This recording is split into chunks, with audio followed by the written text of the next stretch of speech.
Salam. Kita masuk di bulan April.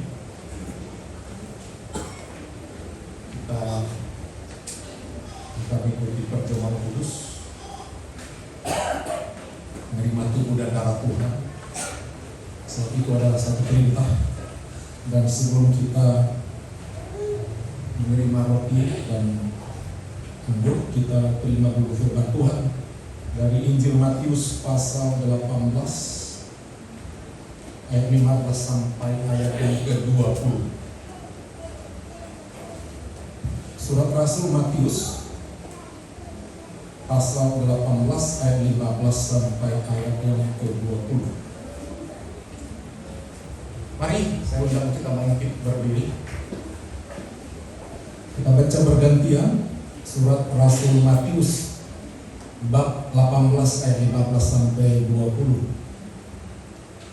Apabila saudaramu berbuat dosa, tegurlah dia di bawah 4 mata. Jika ia mendengarkan engkau, engkau telah mendapatkan dia kembali.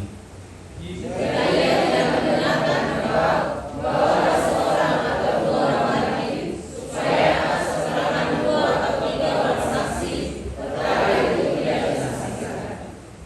Jika ia tidak mau mendengarkan mereka, sampaikanlah soalnya kepada jemaat.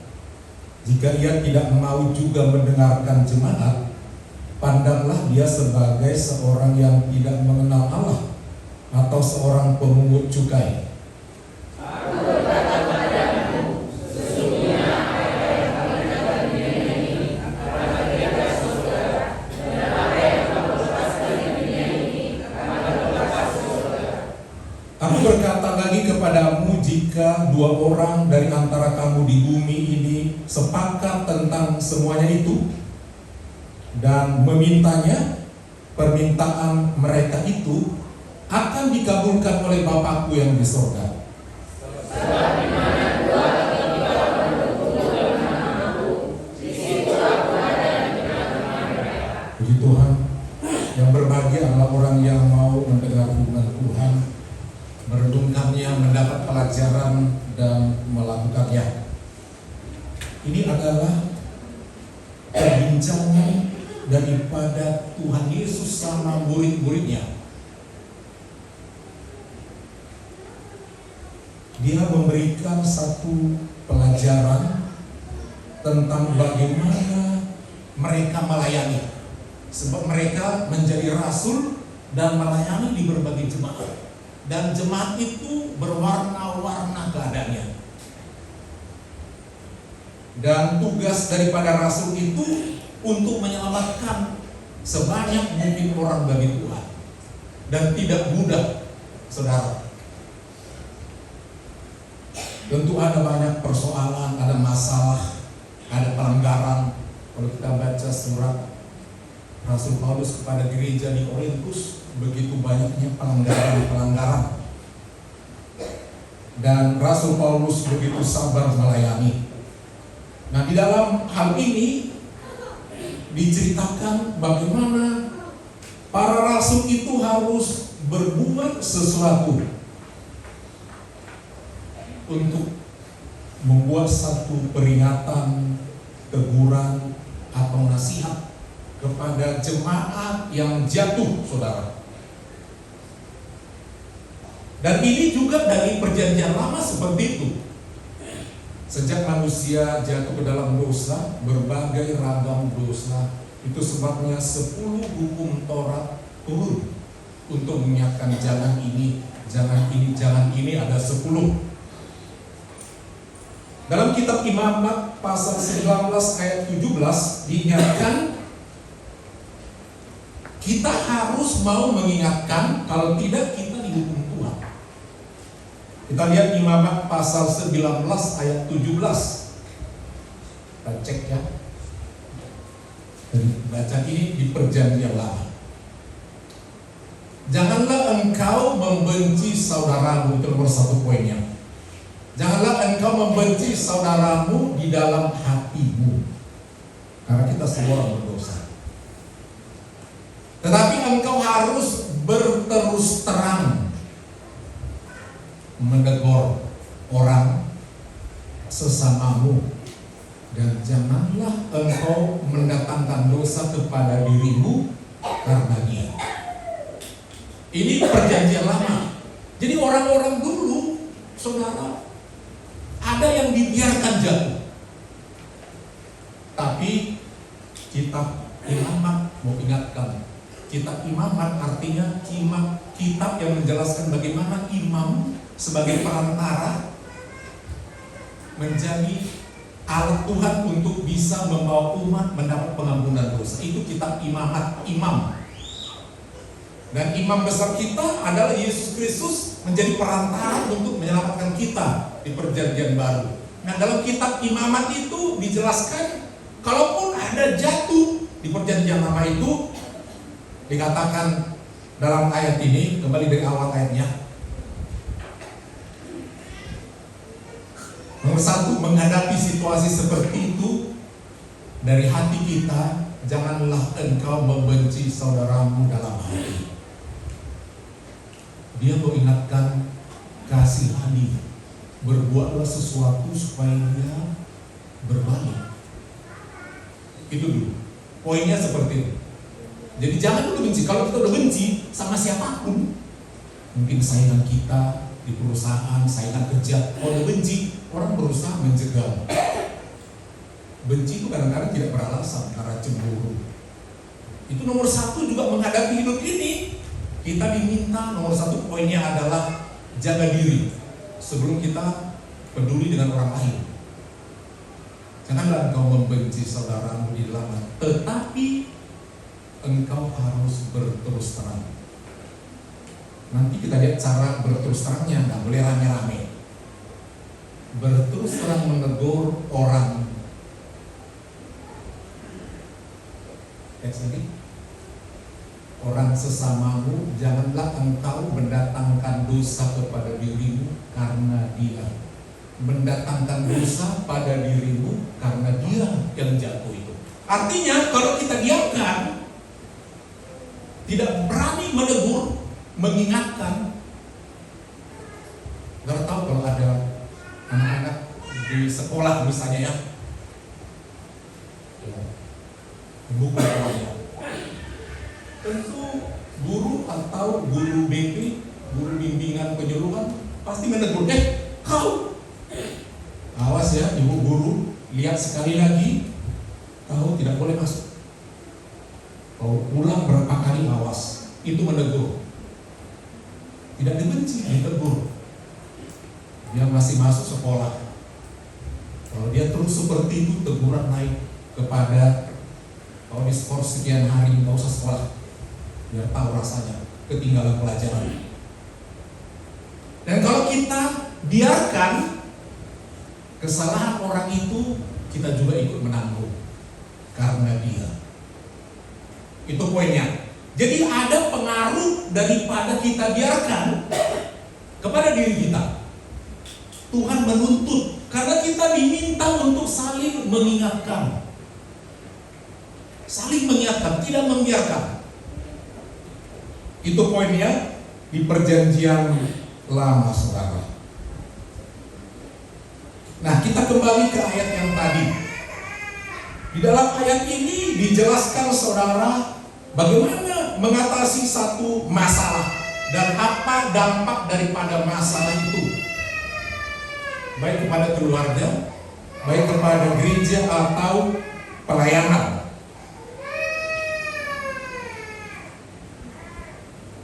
Ayat 15, apabila saudaramu berbuat dosa, tegurlah dia di bawah 4 mata. Kita perlu mengingat tentang apa yang disebut apabila saudaramu berbuat dosa. Ini dosa yang terluas.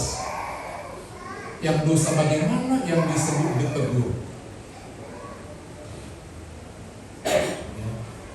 Dosa yang bagaimana pula yang sampai mempengaruhi?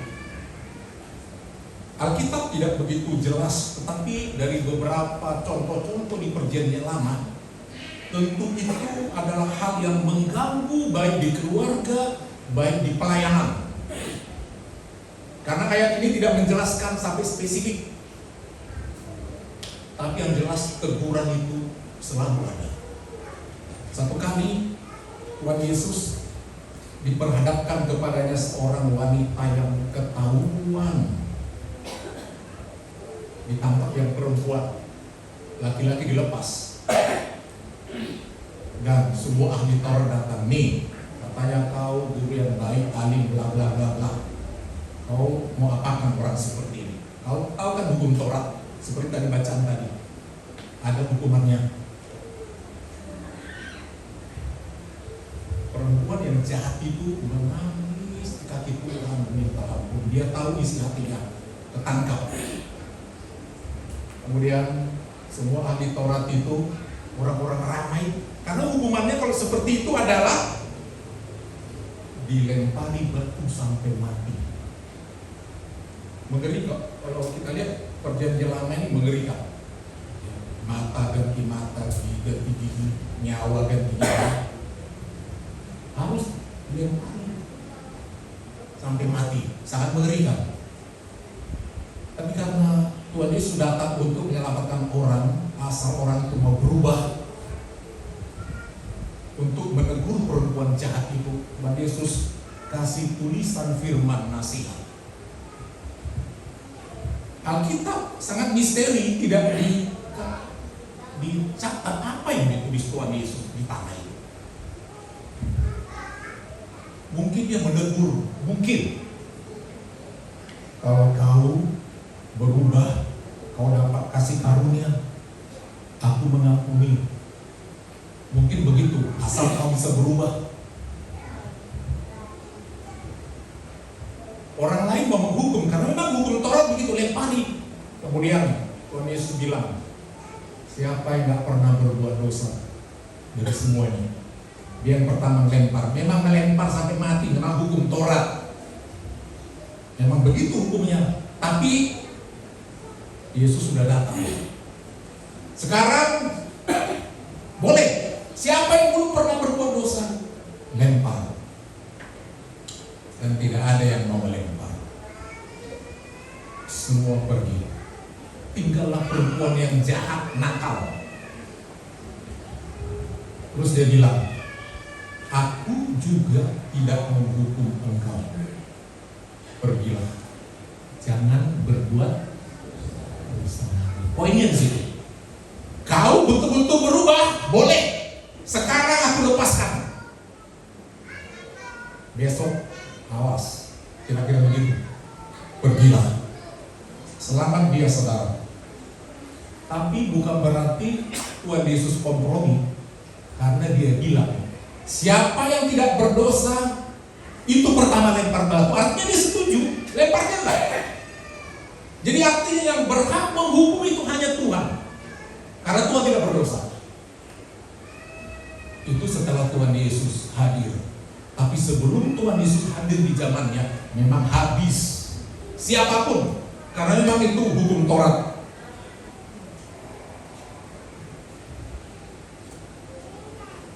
Nah, tujuan ayat 15 ini, jika ada jemaat melakukan seperti itu, dikatakan kepada rasul-rasul ya. Kalimat ini kepada rasul-rasul. Rasul-rasul ini adalah orang yang rohani, orang yang dekat sama Tuhan, orang yang mengerti pengajaran, bukan orang sembarangan. Jadi ayat ini kepada murid-muridnya. Mereka calon gembala-gembala di berbagai tempat, menjadi rasul, menjadi penilik jemaat. Apa yang kalian lakukan kalau ada jemaat yang macam begitu? Dikatakannya, tegurlah di bawah 4 mata. Mata yang jahat dan mata rasul ketemu. Artinya jangan ceritakan sama orang. Jangan. 4 mata dulu ingatkan. Begitulah cara Tuhan sayangnya sama orang supaya kembali kepada Dia. Jangan dulu. Kalau memang masih bisa untuk ditutupi. Setelah itu dikatakan jika ia mendengar, minta ampun, nggak mau lagi. Ada satu keluarga saudara, anaknya anak muda, Rupanya dia dengar terlibat narkoba. Wah, sempat dipanggil anak ini masuk ke sel. Gak tahu lagi, salah satu kejahatan di pengadilan ini yang paling mengerikan ini kalau mulai terlibat narkoba. Dia merasa seperti itu. Dipanggil anaknya, "Nak, Bapak dengar kau ada mengkonsumsi dan mengedarkan narkoba." "Bapak dengar." "Siapa bilang?" "Tidak ada." Bapak cuma mau bilang, jangan sempat ketangkap, Bapak hancur nanti, semua kita hancur. Siapa yang bilang? Pokoknya jangan lagi. Tidak dianggap, tidak ada, Pak. Nggak didengar nasihatnya. Padahal sudah ada laporan dari orang terdekat. Nggak lama kemudian dipanggil, karena nggak bisa 2 orang antara bapak dan anak. Dipanggil dari gereja. Rupanya yang melaporkan itu dia punya bukti, dia foto, dia video transaksi dengan seseorang. Ada bukti. Dipanggil. "Nah, jangan lagi lakukan, jangan lakukan, sebab nanti bahaya." "Tidak ada, Pak." "Ini saksi. Ini bukti, alat bukti. Ini kau nih kan mengedarkan, terima ini. Transaksinya sekian juta." "Tidak betul itu." Kemudian dia kabur, tinggalkan rumah.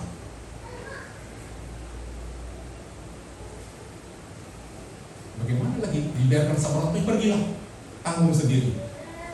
Dan ternyata saudara, di luar dia tidak bisa bertahan dan tidak ada orang yang menolongnya sakit-sakitan.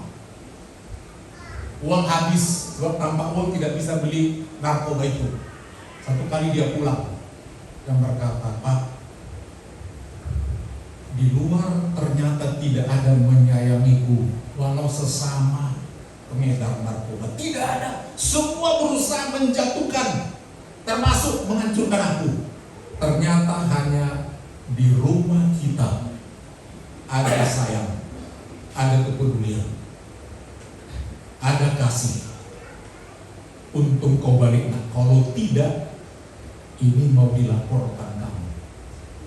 Dan akhirnya anak itu bertobat. Dia kembali ke jalan Tuhan, kembali beribadah, bahkan ambil bagian dalam pelayanan. Jadi tujuan daripada kita menegur bukan untuk menjelekkan, bukan untuk menghukum, tapi dalam ayat ini supaya dia kembali. Engkau telah mendapatnya kembali. Itu poinnya. Engkau telah mendapatkannya kembali. Yang hilang dibawa kembali. Seperti Tuhan Yesus, dia datang untuk mencari yang hilang dan untuk menyelamatkan orang yang mau datang minta ampun dan berubah hidupnya. Ayat 16. Jika ia tidak mendengarkan engkau, bawalah seorang atau 2 orang lagi, supaya atas keterangan 2 atau 3 orang saksi, perkara itu tidak dapat disangsikan. Ada bukti-bukti. Jadi setelah 4 datang, 2 orang gak sampai keluar, gak mempan, tambah. Dibawa jemaat, udah gak rame, mau juga berubah. Ya, udah terbuka di mana-mana. Itu tak mau juga berubah, tak mau mengakui. Ayat 17, jika ia tidak mau mendengarkan mereka. Jadi saudara, hasil daripada teguran, menasihati, ada yang berhasil minta ampun, minta maaf, tidak membela diri, betul-betul menunjukkan bersalah. Itu poin yang nomor 1. Dia kembali. Tapi ada juga bandel, makin gila pun banyak, makin ditegur makin gila banyak. Terus dalam ayat ini, jika ia tidak mau mendengarkan mereka, sampaikanlah soalnya kepada jemaat. Jika ia tidak mau juga mendengarkan jemaat. Kalau tentang jemaat bukan 1-2 orang, udah banyak. Bapak gembala gak mempan, majelis gak mempan, pengurus-pengurus kaum wanita gak mempan. Kasih tahu ke jemaat umumkan. Itu sebabnya di gereja tertentu ada sistem dibal, dapat sanksi dari gereja. Ya, itu ada hak gereja menentukan itu. Kalau tidak mau berubah, kalau dibela-bela terus, karena yang membela dia kena juga. Itu tadi yang kita lihat dalam kitab Imamat. Kena ke kita. Kalau kita bela, kita kena. Jika ia tidak mau juga mendengarkan jemaat, bukan lagi pendeta ya, jemaat, pandanglah dia sebagai seorang yang tidak mengenal Allah atau seorang pemungut cukai. Itu gambaran dari perjanjian baru, perjanjian lama teksnya, bahwa orang-orang yang termasuk berdosa besar di perjanjian lama itu, nomor 1 wanita yang tidak benar, yang kedua adalah pemungut cukai. Karena apa? Kejam kali pemungut cukai ini. Dia makan semua pajak orang miskin apapun dihabiskan. Dan dia pro kepada pemerintah Romawi memungut cukai. Dia tidak berpihak kepada rakyat, mencekik rakyat. Tuhan katakan dosa seperti cukup besar. Dianggap orang itu telah murtad. Anggap tidak ada orang itu lagi. Jadi ada 2 kemungkinan, berbalik atau semakin jahat.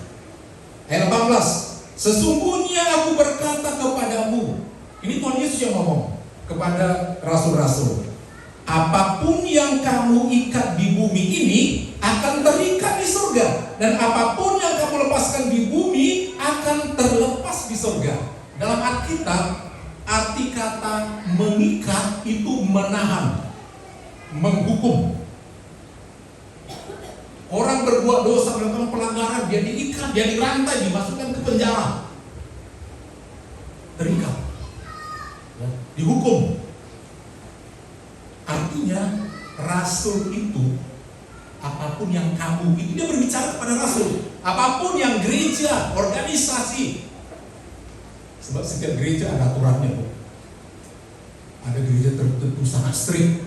Oh, tidak begini, sah. Itu memang Tuhan kasih otoritas bagi gereja. Siapa bergabung situ ikuti. Di semua denominasi ada aturan. Oke, gabung enggak? Silakan. Itu otoritas gereja masing-masing. Makanya hati-hati sebelum bergabung. Karena dikasih otoritas mengikat atau melepaskan. Dan dikatakan apa yang engkau ikat dia, engkau hukum. Dalam arti peraturannya. Ada aturan yang mengikat kita dalam bergereja di sini juga. Terikat di surga. Setuju Tuhan. Setuju Tuhan. Dan apa yang kau lepaskan? Oke, nggak apa-apa, maaf. Dimaafkan, lepas. Lepas dari teguran. Oke. Maaf, apa?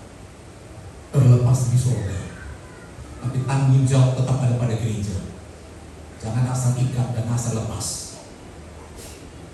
Itu pengertian otoritas gereja. Jadi kemanapun kita pergi, Tuhannya sama. Amin.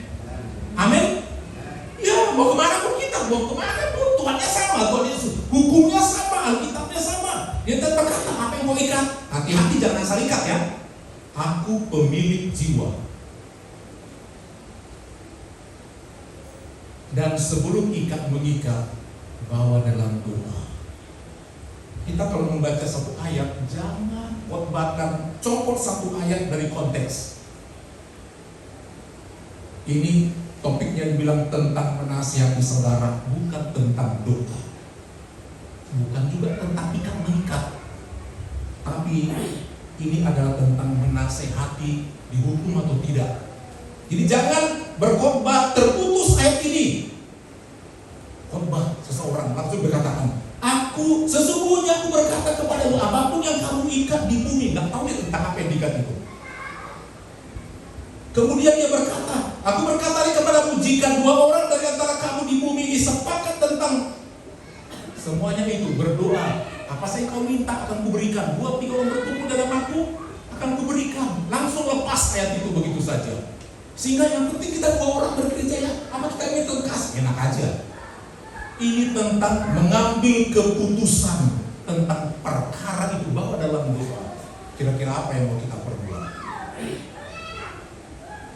Bahwa di dalam doa. Amin.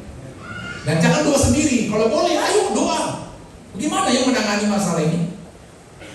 Sehingga diberkata, aku berkata lagi kepadamu, jika 2 orang dari antara kamu di bumi ini sepakat tentang semuanya itu dan memintanya, permintaan mereka itu akan dikabulkan oleh Bapakku yang di sorga. Coba lihat dalam salinan di sini ya. Apapun itu permintaan mereka itu akan dikabulkan oleh Bapa. Coba dari awal ayat ini. Dan lagi aku berkata kepadamu, jika 2 orang daripadamu di dunia ini sepakat meminta apapun juga permintaan mereka. Nah, ini beda teksnya sama yang ini. Ini lebih spesifik. Permintaan mereka itu, meminta permintaan mereka itu akan dikabulkan Bapakku yang di surga. Tentang semuanya itu, tentang semuanya itu, tentang perkara yang tadi. Dalam teks Alkitab terjemahan terbaru mendekati bahasa aslinya, aku berkata lagi kepadamu, jika 2 orang dari antara kamu di bumi ini sepakat tentang semuanya itu dan memintanya. Minta sama Tuhan, mau diikat gak? Atau mau dilepas? Berdoa, permintaan mereka itu akan dikabulkan oleh Bapakku yang di sorga. Tuhan Yesus setuju, Bapa di sorga setuju. Jadi gereja punya otoritas. Ayat 20, sebab di mana 2 atau 3 orang berkumpul dalam namaku, di situ aku ada di tengah-tengah mereka. Berusaha bawa dalam doa tentang masalah ini. Topiknya ini adalah tentang masalah ini. Jangan dilepas ayat ini. Asal kumpul-kumpul berdoa, buka kita apa sih? Buka 2-3 orang, bukan. Teks ini berbunyi tentang mengatasi masalah. Di saudara yang kekasih, kita harus hati-hati karena persoalan-persoalan tentang masalah-masalah pelanggaran hukum dari dulu ada. Tidak habis-habisnya itu penyakit dunia. Tapi kita harus berusaha untuk berpegang kepada firman Tuhan. Jadi tahap-tahap ini perlu. Jadi kenapa Tuhan bilang tegur? Tegurlah. Menjaga nomor 1, reputasi keluarga. Nomor 1, reputasi, nama baik keluarga perlu dijaga. Amin Bapak Ibu. Nomor 1. Karena lembaga nomor 1 didirikan oleh Tuhan, bukan gereja, bukan negara. Apa? Keluarga. Itu firman Tuhan pertama. Beranak cuculah dan bertambah banyaklah. Tidak baik manusia itu seorang diri, bla bla bla bla. Enggak dibilangnya aku, yuk dirikan gereja. Enggak, yuk dirikan negara. Yuk kita dirikan suku ini. Enggak. Pertama, lembaga itu dijaga, yaitu rumah tangga. Yang kedua, setelah berdiri keluarga, berkumpul, berdiri satu gereja, menjaga reputasi gereja. Ini menyangkut gereja kita, menyangkut gereja orang lain juga. Kalau ada jemaahnya macam-macam, menyangkut nama baik, reputasi gereja. Itu sebabnya diberi otoritas bagi pendeta, gembala sidang majelis untuk menentukan sesuai dengan anggaran dasar gereja masing-masing. Jadi nasihat itu diberikan bukan kepada orang umum, kepada rasul, kepada yang melayani, artinya kepada orang yang lebih rohani dan mengerti. Itu nomor 1. Jadi kalau ada persoalan apa, nomor 1, dekatkan diri kepada Tuhan. Itu nomor 1. Amin. Yang kedua, dekatkan diri kepada pelayan Tuhan. Dia berhak nomor 1 tahu. Jangan dulu keluar. Kenapa dikatakan nomor 1 adalah 4 mata loh. mata. Udah 4 mata baru 2-3 orang, jangan sekampung. 2-3 orang yang bisa memegang rahasia. Tapi kalau nggak mau juga dengar, baru dibuka terang-terangan ke jemaat. Dan kalau tidak mau mendengar, terserah gereja itulah mau bagaimana, tapi tinggalkan. Itulah cara Tuhan Yesus menggembalakan jemaat. Tujuannya apa? Supaya mau ayat yang pertama tadi, pasal 18 tadi, nomor ayat 15, apa dikatakan? Apabila saudaramu berbuat dosa, tegurlah dia di bawah 4 mata. Jika ia mendengar engkau telah mendapatkannya. Jadi tujuannya apa? Mendapatkannya kembali. Udah terhilang, udah jatuh, kita harus bawa kembali. Itu poinnya. Bawa kembali. Amin firman Tuhan ini. Nomor satu. Karena kita adalah anak-anak Tuhan, yang paling sedih dalam hal ini adalah Tuhan itu sendiri, pemilik jiwa, sang pencipta itu sendiri. Saudara kasih. Dalam bahasa Inggris dikatakan tegurlah dia. Dalam King James Version dikatakan go and talk him his fault. Go and tell him his fault. Go, pergi, and tell him, katakan kepada dia his fault, kesalahannya. Jadi kalau ada dalam keluarga kita, jangan ada yang takut mengingatkan demi reputasi, tapi tetap ada efek bagi keluarga memang. Tapi paling tidak itu bisa meminimalkan. Tidak ada yang tidak mungkin bagi Tuhan untuk memperbaikinya. Amin. Tidak ada yang tidak mungkin. Satu kali saudara, ada seorang tukang pandai emas. Ya, dia punya usaha emas di Cina. Jadi dia melihat ada banyak keramik mahal, mangkuk buatan Cina kan bagus-bagus. Ada yang sudah retak, tapi harga mahal. Ada sudah tangkainya, gagangnya tidak ada lagi, macam-macam rusak. Nah, dia teringat akan ayat ini. Apa dia ambil? Dia ambil cangkir, bahan-bahan keramik bencana tadi. Dia sambung, karena dia pandai emas. Dia leburkan emas. Dia sambung semua dengan emas. Bagian yang retak, bagian yang copot, menjadi utuh, bahkan menjadi indah kembali, lebih indah dari sebelumnya, karena disalut dengan emas. Dan bencana itu menjadi berguna lagi dipakai. Begitulah manusia ini saudara, perlu ada sentuhan kasih Tuhan. Amin Bapak Ibu. Jadi Tuhan datang bukan untuk menghukum, Dia datang untuk membetulkan yang rusak, seperti bencana yang rusak. Itu sebenarnya kalau ada masalah ini dalam Injil Matius pasal 7 ayat 1 dan 5, jangan cepat menghakimi. Saudara tidak punya hak menghakimi, termasuk saya.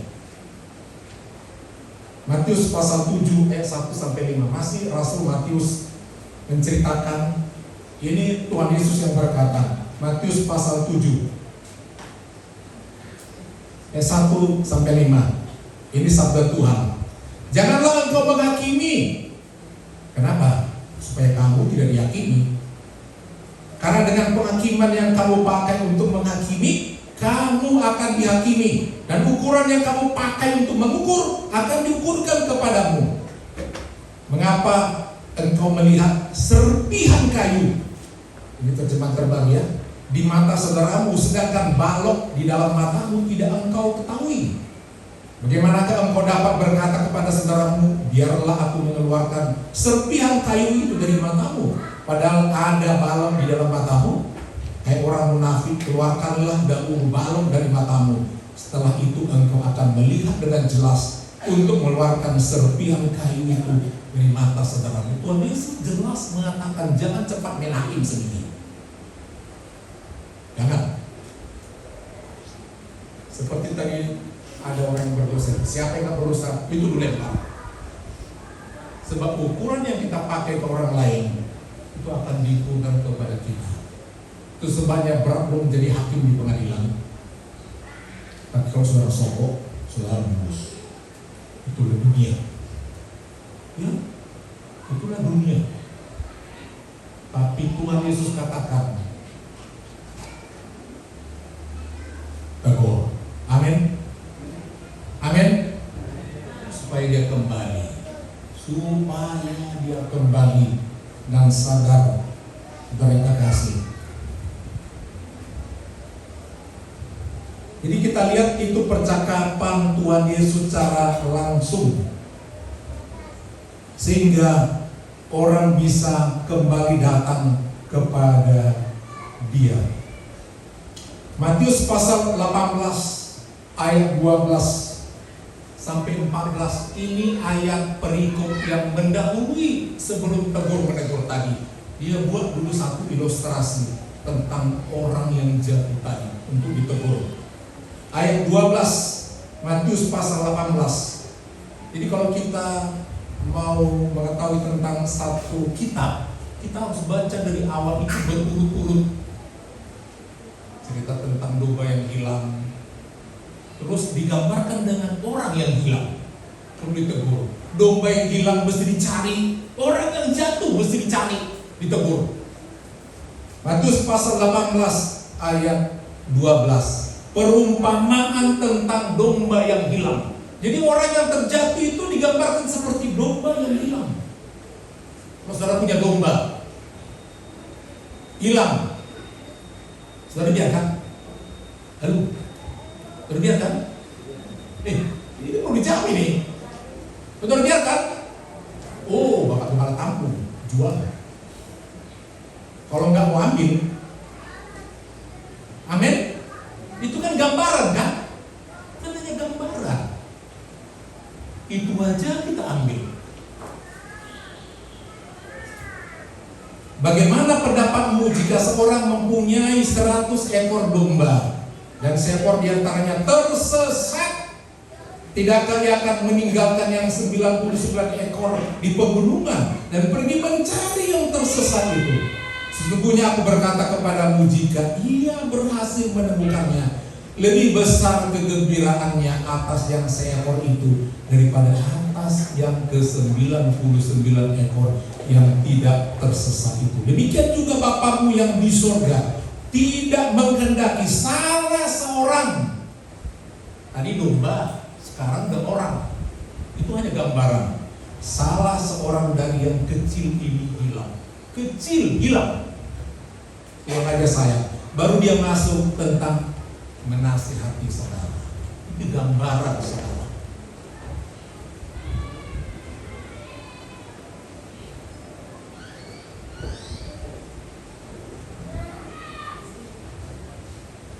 Galatia 6 ayat 1. Galatia pasal 6 ayat 1. Saudara-saudara, kalaupun seorang kedapatan melakukan suatu pelanggaran, kalau kedapatan, banyak enggak kedapatannya? Maka kamu yang rohani, ingat catatannya ini garis bawahi, yang rohani loh. Kalau merasa saudara belum rohani, jangan coba-coba. Yang rohani, seperti Rasul tadi, yang sudah biasa melayani, menjadi teladan setia, itu dulu di depan. Yang rohani harus memimpin. Apa dikatakan? Memimpin, bukan menghukum, bukan mencela.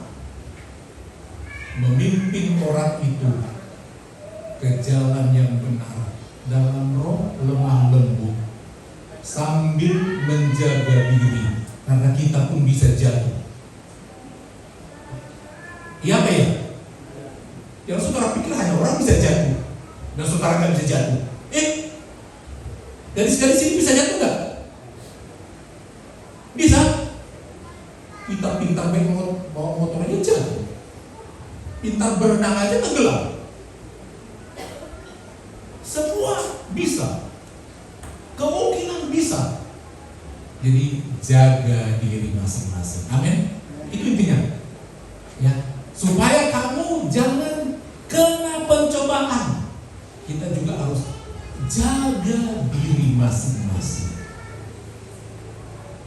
Intinya adalah Tuhan tidak mau ada satupun yang hilang. Dan kalau ada yang hilang, cari. Jangan biarkan lepas. Mari kita bangkit beriman.